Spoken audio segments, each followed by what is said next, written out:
Hey, it's Debbie Potts, and I am really fired up today to do another. I've done so many videos on metabolism, zone 2 training versus HIIT training versus sit training, VO2 max, test and not guess. It all depends on what you need to work on to figure out how much time you should spend in each zone. So in the ideal world, we could all afford and find someone to do metabolism testing as I do PNOE, PNOE, metabolism testing at rest and exercising. So doing it on a treadmill, a bike, a rowing machine, a step mill, whatever you normally do for workout, that's what we want to test. So more sport specific. If you can't test, what can you do to figure out where your peak fat burning is, your zone 2, and where or your other zones, you kind of can figure out by sprinting as hard as you can, then recovering until you got your breathing down, you can breathe through your nose. But depends what you're training for. Depends what you have been doing, what are your goals, and where are you now? What does the metabolism test tell you of areas of opportunity, areas that you are not excelling in? So testing that would be great. But if we look at what you are doing, what are your goals, look at signs and symptoms and a nutritional therapy analysis, then we can really guess, if we can't test, what you could tweak and adjust and course correct. So I want to share my blog I was working on and go through this and share some examples of fitness tests of people that don't do any zone 2, even though they might think they're doing it. And then those that do interval training, but they're not really doing interval training. And those are doing workout as a 4x4 workout, but they're really not doing it right. And then the people that are doing sprint intervals, but not recovering. So you got to figure out what you need to do, but do it right so you get the results that you want. So, how do you boost metabolism?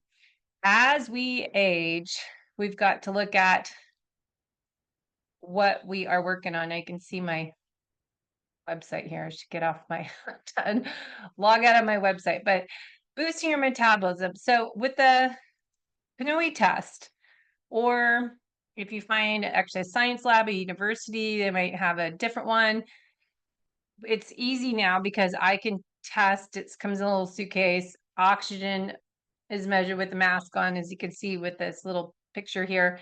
And we're measuring your biological age, we can find out your VO2 max, your metabolic rate, your fat burn rate, your lung fitness, some breathing markers. Whoops. And then we're looking at some, what else?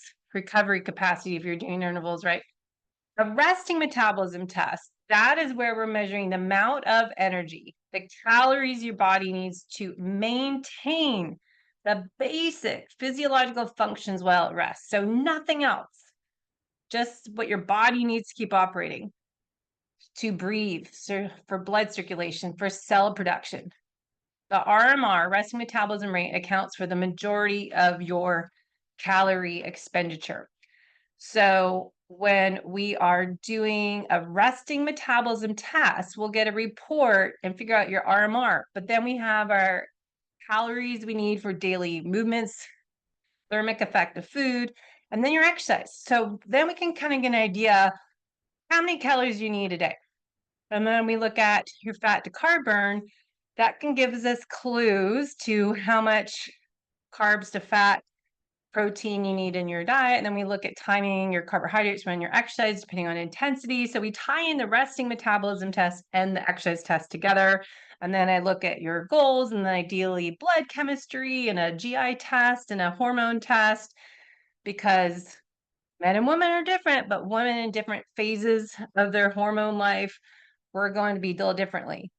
That, like, my estrogen, testosterone are really low. I'm getting my labs tested next week.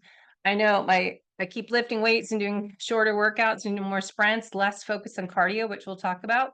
But my arms, I hate fat on my arms, but I don't like having grabbage. And that's what I know is not just what I'm doing. I can't blame the aging process. I need to embrace it, not do more cardio, but focus on lifting heavy weights, which I'm doing, in short interval training, less chronic cardio, and prioritizing protein and getting, for me, I need 150 grams a day, plus, getting essential amino acids before bed. And I'm a taller person. I'm 5'11", so I really need a little more protein for my height and weight. So, an activity level. Now, with PNOE, the metabolism test, that's lying down, resting, and that's a hard thing for a lot of people. It's the easiest test, but also can be the hardest test. If you're not able to sit still and breathe, meditate almost, breathe normally for 10 minutes, this is where I can identify a lot of breathing issues, people that aren't great at breathing deeply and exhaling slowly and clearing their mind, because I'm also measuring your heart rate variability and looking at your low frequency, which is your sympathetic nervous system, versus your high frequency, which is your parasympathetic rest and digest. So that's a PNOE test for resting metabolism. We're going to get the RMR, looking at your respiratory exchange ratio, which is what we're looking at, your fat to carbohydrate burn at rest. Ideally, look at your full thyroid panel, look at your A1C, glucose, insulin, and look at your thyroid. If it's, I already said thyroid, but look at reverse T3, T4, and T3. And if we have any thyroid issues of slowing metabolism down, then ideally look at a Dutch test to see your cortisol rhythm, because if you have high cortisol, you probably have low thyroid. Your brakes get put on if you have too much stress. So we got to tie all this together. We put the missing pieces of a puzzle together to really figure out how you should exercise, how you should fuel. So I do, obviously, it's a little more complex, but more of a holistic method, comprehensive coaching, putting the missing pieces of the puzzle together. So it's very personalized, precision medicine type, looking at genetics as well. So the resting metabolism analysis will help us figure out your nutrition, eating real nutrient-dense food, but where should you adjust your macros? If you're trying to lose fat weight loss, but we want to focus on fat weight and gaining lean body mass to help our metabolism, that's an area to work on. And then metabolic health. How are your other blood chemistry markers? You can go back to the old school of waist, hip measurements, but really looking at all metabolic health markers and performance. Do you have goals for a race, event, or maybe you're just like me and we're just training for the race of life, endurance of life? I'm improving aging process so I can thrive as I age. I'm not training for any Ironmans anymore. I'm not training for any marathons, 50K runs. I've done that many, many years, 15, 20 years I raced. And now I'm all about regaining my health and not getting the stereotype of fat weight going through menopause. So we want to look at the different goals. Now, why get a test? I think it's helpful for looking at what should you do food-wise, macros. Do you have a slow metabolism? So this is why I went to look at your metabolism test. I should have reversed this in the article, but we hear about this metabolic slowdown. And we hear, as we get older, your metabolism gets slower. Is it based on estrogen, your hormones? Is it based on thyroid? Is it based on inactivity? Is it based that you're moving less? You're not lifting weights. You're not counteracting that loss of muscle mass. So we want to look at, why does our metabolism get slower? Why do we get fatter? Is it a choice? Is it something you can control or fight against and improve? So we look at age as a factor. I looked this up. So metabolic slowdown occurs when the body's energy expenditure decreases, leading to fewer calories burned at rest. And I can identify that for your personal metabolism when we do a PNOE resting metabolic rate. Now, during exercise, that's when we do the exercise metabolism test, and we can figure out how many calories you are burning during various intensities and what fuel source you're burning at what heart rate during exercise. So aging, as we age, we naturally lose muscle mass. We hear about this. Dr. Gabrielle Lyon is my favorite to learn from this, sarcopenia. Muscle tissue is more metabolically active than fat tissue.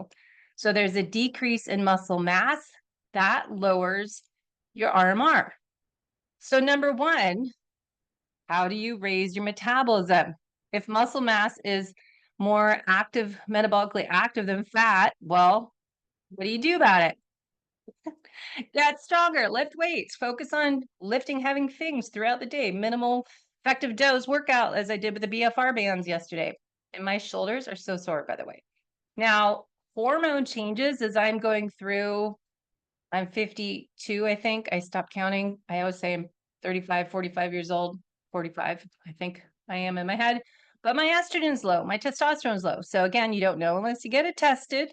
But decrease in growth hormone and your estrogen, testosterone, DHEA can contribute to a slower metabolism. So what can you do? You have to counteract that with what we're doing with our workouts and our nutrition.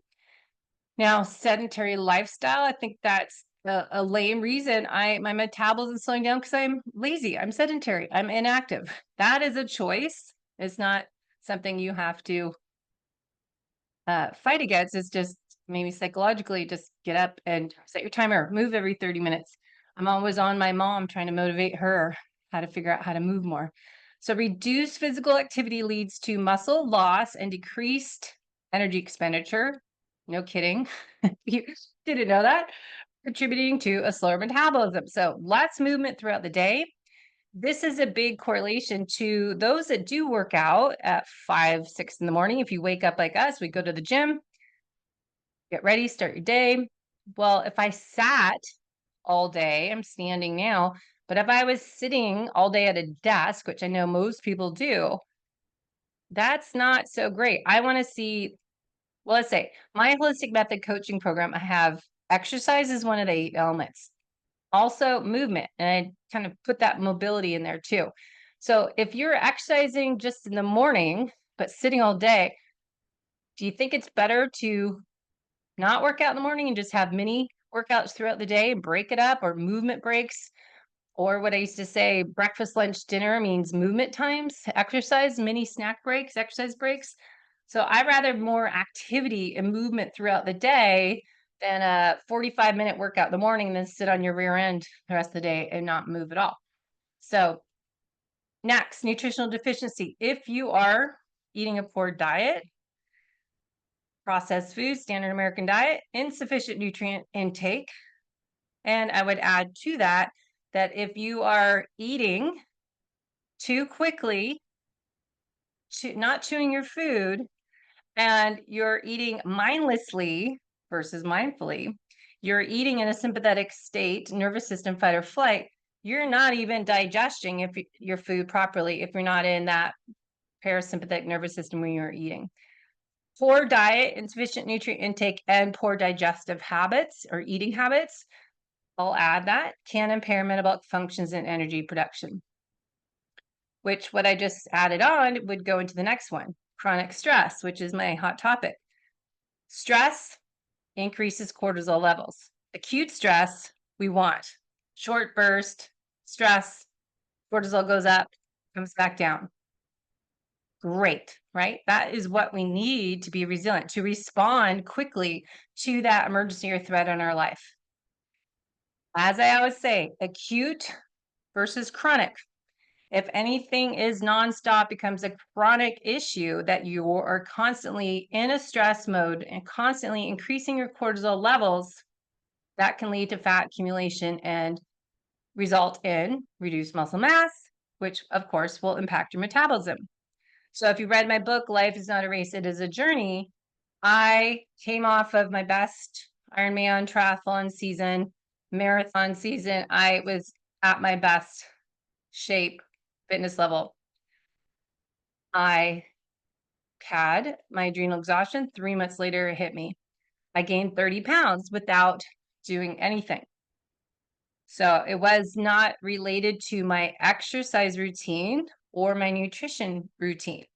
Maybe more so nutrition routine, that I wasn't eating enough. I was seriously into low carb keto and not keeping even probably enough calories because I was doing fasting. So I was a perfect example of why we athletes need to do things differently than the recommendations for fasting and low carb, keto, carnivore, that we need to adjust it for us, the individual, especially female. So chronic stress is a huge topic, but that can impact your metabolism in a roundabout way.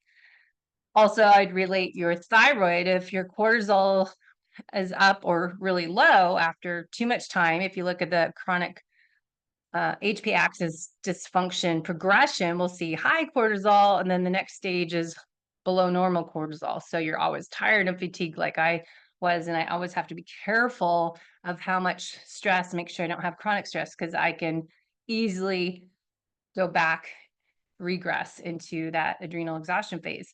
So we want to look at the thyroid in relationship to the cortisol. So the thyroid will be put the brakes on. Now, I already mentioned this, but dieting, calorie restriction, low energy availability is called LEA, chronic yo-yo dieting, severe calorie restriction that can perhaps create a slow down your metabolism because your body is conserving energy. So that would be the LEA. So that's what Stacy Sims is always talking about. Now, scientific benefits to speed up metabolism as we age, I looked up. So yes, we hear about this metabolic slowdown. I see a lot of friends and peers when I'm at events that are getting older, and I've known them for 10 years or more, and then go, okay, why are people, especially friends from high school you haven't seen for a while, you see people are like, why are they over fat?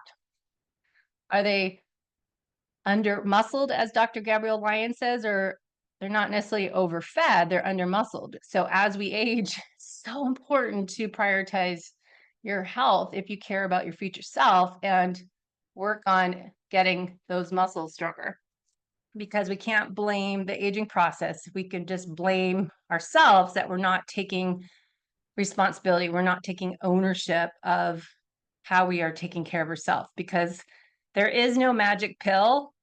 Sorry, there's no pill to put muscle on your body. You can eat protein, but you still need to lift the weights. So what can you do about it? And I'm sweating because it's hot in here. So I'm in my office. It's now a sauna in the summer. So strength training, building muscle mass. Resistance training stimulates muscle growth. Anabolic is muscle growth. Catabolic is breakdown. So we want more building. And that building will increase our resting metabolic rate. Enhanced post-exercise oxygen consumption. We call this EPOC, EPOC. Strength training and the interval training. If you do, like I added little strength workout, then I did a burst training. That can boost your metabolism post-workout because of the energy required to repair the muscles and recover. So you'll see that post-workout. Like I just did my lumen and I was burning carbohydrates, but I did a hard strength workout with some little cardio bursts, some lateral hops and jump squats in between my strength. And then I did a run with 20, 45 to minute max intervals. And then I walked, jogged. So I'm in calorie carb burn on my lumen because my body's recovering from that more carbohydrate burning type of workout. EPOC would be part of it. So aerobic exercise, so doing your zone 1, 2 increases energy expenditure, movement throughout the day, increase in energy expenditure during and after exercise, improves cardiovascular health. I wouldn't say, I don't know if the science says that you burn. Aerobic exercise isn't necessarily going to increase your energy expenditure after exercise. I've learned years ago that was just during the workout, you're burning calories. That is why we want to do HIIT training and lifting weights, because we're burning more calories post-workout.